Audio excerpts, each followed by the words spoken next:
अस्सलाम वालेकुम जी। उम्मीद करती हूँ आप खैर ऑफिस से होंगे। एक और नए लेक्चर में जो है आपको खुश आमदीद। आज बात करेंगे रिंग टोपोलॉजी क्या होती है, कैसे काम करती है, एडवांटेजेस क्या हैं, डिसएडवांटेजेस क्या हैं। तो जल्दी से जो है टाइम नहीं वेस्ट करते, फर्स्ट स्लाइड की तरफ जो है वो मूव करते हैं। तो रिंग टोपोलॉजी जो है एक्चुअली में होती क्या है, आपको पता है। हम जो है वो पिछली डिफरेंट जो है वो वीडियो से टोपोलॉजीज के बारे में बात कर रहे हैं। इतना तो आपको पता है कि डिफरेंट कंप्यूटर्स की जो फिजिकल अरेंजमेंट है उसके बारे में बात हो रही है। तो रिंग टोपोलॉजी में जो है वो किस तरीके से आपकी कंप्यूटर्स की अरेंजमेंट होगी। तो हर कंप्यूटर जो है वो दूसरे कंप्यूटर के साथ अटैच है, और जो आपका लास्ट कंप्यूटर है वो फर्स्ट वाले के साथ अटैच है।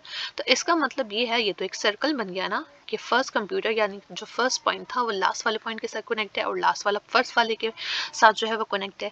तो इसी वजह से जो है वो इसको रिंग टोपोलॉजी कहा जाता है, कि ये जो है वो एक कंप्यूटर की रिंग जो है वो बना देती है।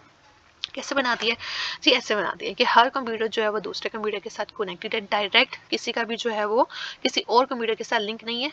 ठीक है, यानी कि फॉर एग्जांपल अगर दो कंप्यूटर एक साथ पड़े हैं तो दोनों का आपस में लिंक है। तीसरा अगर जो है वो थोड़ा सा डिस्टेंस पे है तो दूसरा उसके साथ कनेक्ट होगा, फर्स्ट वाला उसके साथ कनेक्ट नहीं होगा। ठीक है, सीक्वेंस बाय सीक्वेंस जो है वो कंप्यूटर्स एक दूसरे के साथ कनेक्टेड होते हैं। वर्किंग क्या है, किस तरीके से जो है वो रिंग नेटवर्क काम करता है। ठीक है, तो हर कंप्यूटर जो है वो दूसरे कंप्यूटर के साथ कनेक्ट होता है, रिंग बना देता है। ठीक है, अब क्या होता है कि जब आपका कोई कंप्यूटर अपने प्रीवियस वाले कंप्यूटर से कोई मैसेज रिसीव करता है, ठीक है, तो उसका काम क्या होता है कि वो अगले वाले को उस डेटा को जो है वो ट्रांसमिट कर देगा। जैसे अगर स्टार टोपोलॉजी की बात की जाए तो ये काम आपका सेंट्रल हब जो है वो डील कर रहा था, कि सेंडिंग डिवाइस से डेटा और एड्रेस लेता था और रिसीविंग डिवाइस को जो है वो डेटा ट्रांसफर कर देता था। पर इसमें क्या हो रहा है कि एक कंप्यूटर जो है वो सेंट्रल डिवाइस बना हुआ है, वो प्रीवियस वाले से डेटा लेता है और नेक्स्ट वाले को जो है वो ट्रांसफर कर देता है। ठीक है, यानी कि एक हाथ ले और दूसरे हाथ दे वाली जो पॉलिसी है वो चल रही है।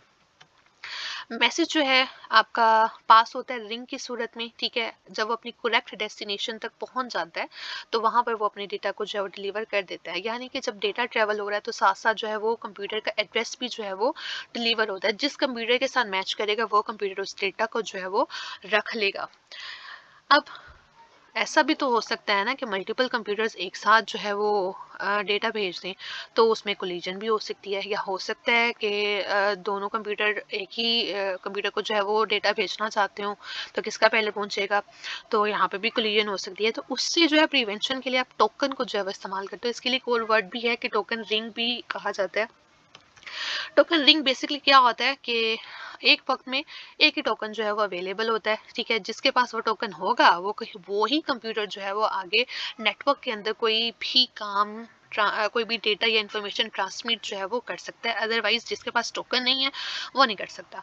फॉर एग्जांपल जिस तरह अगर हम देखें तो बचपन में क्लासेस में जो है वो एक पास बनाए जाते थे, जिसमें बच्चों को जो है वो पास दिया जाता था। जैसे पानी पीने जाना है, वॉशरूम जाना है, तो वो उस पास का जो है वो इस्तेमाल करता था कि अच्छा जी, जिसके पास ये पास होगा वही क्लास से बाहर रह सकता है। अदरवाइज जो बच्चे पास के बगैर पाए जाते थे उन्हें सजा मिलती थी। ठीक है, तो इसी तरह कंप्यूटर्स में भी जिसके पास टोकन होगा वही अलाउ होगा कि वो नेटवर्क के अंदर जो है वो कम्युनिकेशन कर सकता है। अदरवाइज कोई भी नेटवर्क के अंदर कम्युनिकेशन नहीं कर सकता। उसे इंतजार करना पड़ेगा कि कब आपका कंप्यूटर जो है वो टोकन को फ्री करे और फिर जो है आप डेटा को ट्रांसफर करें। तो इसके लिए जो है वो डिफरेंट कंप्यूटर्स जो हैं वो रिक्वेस्ट भेजते हैं टोकन की। ठीक है, जिसकी रिक्वेस्ट पहले जाती है उसको पहले टोकन जो है वो अलाउ कर दिया जाता है। ठीक है, आप इस डायग्राम में देख सकते हो कि जो आपका फ्लो है डायरेक्शन का वो दिखाया जा रहा है। तो वो टोकन जो है वो उस इंफॉर्मेशन को लेकर जा रहा होता है, जिस भी कंप्यूटर के एड्रेस के साथ वो मैच करती है उसको जो है वो डिलीवर कर दिया जाता है। तो इसके कुछ एडवांटेजेस हैं।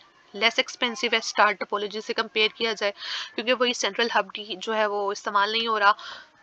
एवरी कंप्यूटर जो है उसको नेटवर्क तक जो है वो इक्वल एक्सेस है। यानी हर कंप्यूटर जो नेटवर्क का पार्ट है वो सब एक ही स्टेटस की हैं, उन सबको नेटवर्क की उतनी ही एक्सेस है जितनी बाकी सबको जो है वो मिल रही है। डिसएडवांटेजेस क्या है जी? कि अगर आपका एक कंप्यूटर फेल हो जाता है, फॉर एग्जांपल उसमें कोई टेक्निकल मसला आ गया है और वो चल नहीं रहा, तो आपका जो होल नेटवर्क है वो अफेक्ट हो जाता है। क्योंकि सारे कंप्यूटर एक दूसरे से कनेक्टेड थे, तो जो कंप्यूटर ख़राब हो गया उससे आगे तो फिर आप ट्रैवल ही नहीं डेटा को जो है वो करवा सकते। तो इस वजह से जो है वो एक कंप्यूटर के फेल होने से पूरा रिंग नेटवर्क जो है वो डिस्ट्रॉय हो जाता है। इसको ट्रबल शूट करना जी बड़ा मुश्किल है कि फाइंड आउट करना एरर कहाँ है और जो है फिर उसको जो है वो करेक्ट करना। जब आपको ये पता ही नहीं होगा कि एरर कहाँ पे है, फॉल्ट्स को आप किस तरह से ढूंढेंगे, तो उसके लिए उसको सॉल्व करना और सोल्यूशन ढूंढना उस प्रॉब्लम का भी थोड़ा सा जो है वो मुश्किल हो जाता है। इम्पॉसिबल नहीं है लेकिन थोड़ा सा डिफिकल्ट है। अच्छा, कंप्यूटर्स को ऐड करना और रिमूव करना नेटवर्क के अंदर, रिंग नेटवर्क के अंदर जो है आपके होल नेटवर्क को अफेक्ट करता है। सेंट्रल हब में यानी कि स्टार टोपोलॉजी में जो आप कर रहे थे सेंट्रल हब के साथ, उसमें क्या था, आप जो है वो सिर्फ हब के साथ डिवाइस को कनेक्ट कराते थे और कुछ भी नहीं करते थे। ठीक है, लेकिन इसमें क्या हो रहा है, क्योंकि हर कंप्यूटर दूसरे के साथ कनेक्टेड है, जहां से भी आप कनेक्शन को जो है वो हटाते हैं और वहां पे नया कंप्यूटर ऐड करते हैं, तो वहां से अब आगे तो डेटा ट्रेवल नहीं कर पाता। तो वहां से फिर जो है वो आपका होल नेटवर्क जो है वो अफेक्ट होता है, उसमें ट्रांसमिशन रेट जो है वो कम हो जाता है, आपकी प्रोसेसिंग अफेक्ट होती है, आपका जो डिलीवरी टाइम था, रिस्पॉन्स टाइम था, वो अफेक्ट होता है। तो ये थोड़े से जो है वो डिसएडवांटेजेस है, जिसकी वजह से जो है कुछ लोग रिंग टोपोलॉजी को जो है वो अवॉइड करते हैं कि वो इसको इस्तेमाल कर सके।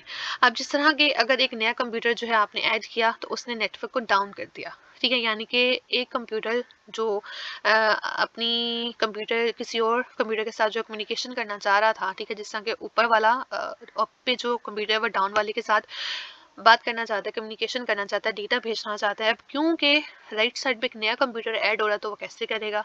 ठीक है, इसमें क्या होती है, आपकी डायरेक्शन की फ्लो होती है, जिस डायरेक्शन में डेटा ट्रेवल हो रहा होता है आपने उसी डायरेक्शन में जो है वो भेजना होता है, आप ऑपोजिट डायरेक्शन जो है वो इस्तेमाल नहीं कर सकते। तो इस वजह से ये थोड़ा सा जो है इफेक्टिव होता है आपके होल नेटवर्क के लिए। और यहीं पर जो है वो आपका आज का लेक्चर जो है वो ख़त्म होता है। उम्मीद करती हूँ कि आपको बहुत पसंद आया होगा। पसंद आया तो इसको लाइक कर दें, ठीक है, ताकि मुझे पता चल जाए कि आपको जो है वो लेक्चर्स पसंद आ रहे हैं। और एक अच्छा सा कमेंट भी कर दिया करें भाई। तब तक के लिए जी खुदा हाफिज़, मिलते हैं अगले लेक्चर में।